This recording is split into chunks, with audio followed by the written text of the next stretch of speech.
Picture this: two martial arts legends standing face to face in what would become one of the most talked about confrontations in combat sports history. The tension was so thick you could cut it with a katana blade.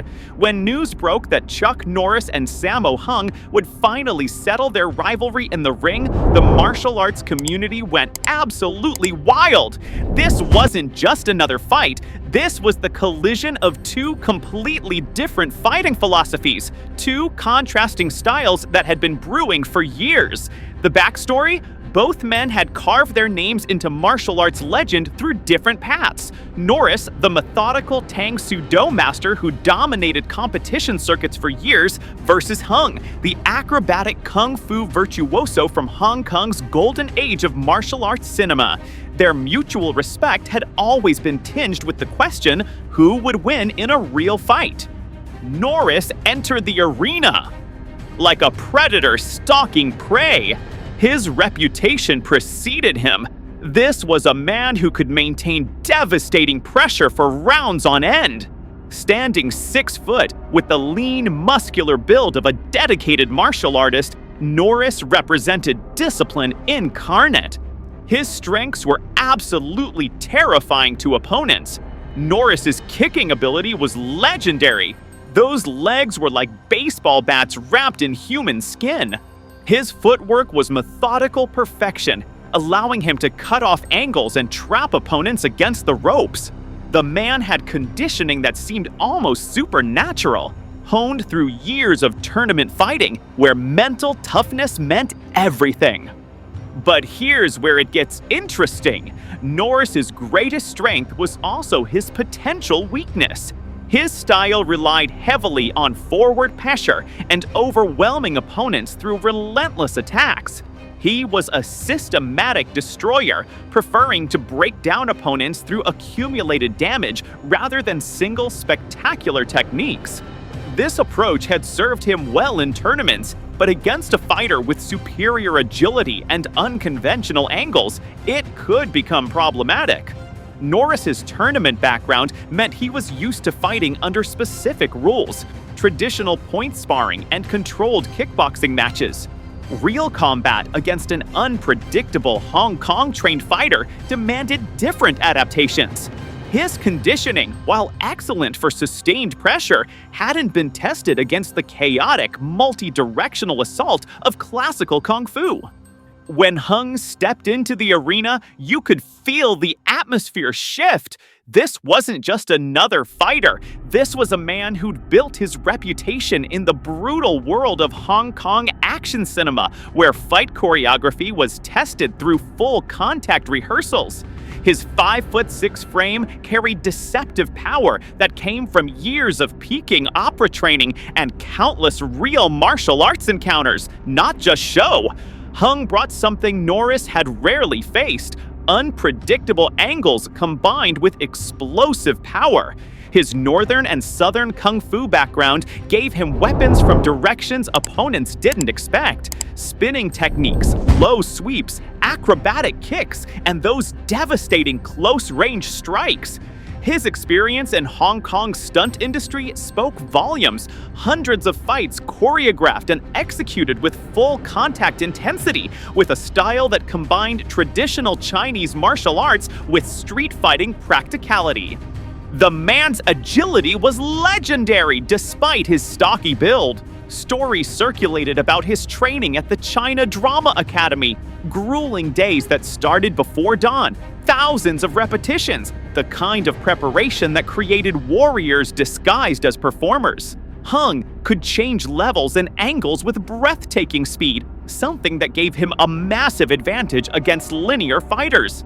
His mental game was equally impressive. Hung had that rare ability to read opponents and adapt mid-fight. He'd been in real altercations in Hong Kong's rough entertainment industry, situations where technique met genuine danger. This psychological warfare often confused opponents before the physical battle truly tested them. But Hung had his vulnerabilities too. His unorthodox style sometimes sacrificed defensive solidity for offensive creativity. Against pressure fighters with disciplined fundamentals, his flashy techniques could leave him exposed. His stocky frame, while powerful, gave up significant reach to Norris, and reach matters when systematic kicks are flying. When the bell rang, Norris immediately established his rhythm. His lead leg flicked out with low kicks, testing distance and attacking Hung's mobility. Hung, true to his kung fu roots, began moving in unpredictable patterns, circling and switching stances with bewildering fluidity. The first significant exchange came 90 seconds in. Hung threw a spinning back fist that grazed. In an enthusiastic and energetic voice, like a news anchor reading an important breaking news story in English, Norris checked the sweep and countered with a sidekick that caught Hung's midsection, driving him backward. The crowd erupted. This was the clash of styles they'd come to see. But Hung's response was immediate and creative, a rolling technique that brought him back to range, followed by a lightning-fast combination from an angle Norris hadn't anticipated. This pattern continued through the early rounds. Hung would score with his unpredictable combinations and acrobatic techniques, but Norris kept applying systematic pressure, cutting off the ring and forcing Hung to fight rather than flow. By the fourth round, something shifted. Hung's movement, while still impressive, had lost that effortless quality. Those relentless leg kicks and body shots from Norris were accumulating damage, making Hung's acrobatics less explosive. Meanwhile, Norris looked like he was just getting started, his face set in that expression of grim determination his opponents had learned to fear. The decisive moment came in round 5. Hung attempted one of his signature spinning techniques, a tornado kick that had dropped numerous opponents in Hong Kong sparring sessions. But this time, Norris was ready. He'd been studying Hung's patterns, waiting for this exact moment. As Hung spun through the air, Norris stepped forward with perfect timing and caught him with a devastating roundhouse kick to the body mid-rotation. The impact echoed through the arena. Hung crashed to the canvas, the wind visibly knocked from his lungs. Hung got up at the count of 8. His pride and training demanded it, but everyone in the arena knew the fight had fundamentally changed. When the referee waved off the fight, both men embraced with genuine respect. They pushed each other to limits neither had experienced before.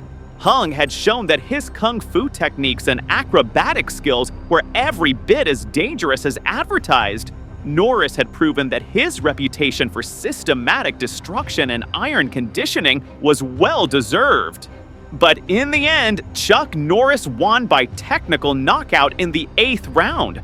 The fight was stopped based on accumulated damage and Norris's complete dominance in the championship rounds. Norris won because he imposed his will on the fight.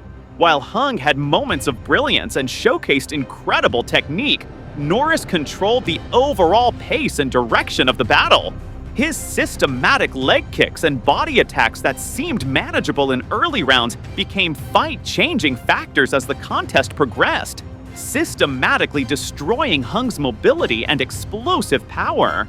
Most importantly, Norris's tournament conditioning and linear fighting style proved perfectly designed to counter Hung's circular acrobatic approach. His pressure fighting forced Hung out of his comfort zone, making the Kung Fu master fight Norris's fight rather than his own. When Hung tried to use his signature spinning techniques, Norris's timing and ring awareness allowed him to capitalize on the split-second openings these flashy moves created. In martial arts, as in life, sometimes systematic excellence defeats creative brilliance. Hung proved that traditional kung fu, when practiced at the highest level, could trouble even the most disciplined tournament fighter. Norris proved that pressure, conditioning, and systematic technique could overcome superior speed, agility, and unconventional attacks. This fight became legendary, not because it was one-sided, but because it showcased East versus West, traditional versus sport, creativity versus discipline. Hung represented the classical Chinese martial arts world, flowery techniques, acrobatic skills, and adaptable strategy. Norris represented the modern tournament scene, systematic pressure, conditioning, and proven fundamentals. Both men left the arena as legends, but only one left as victor.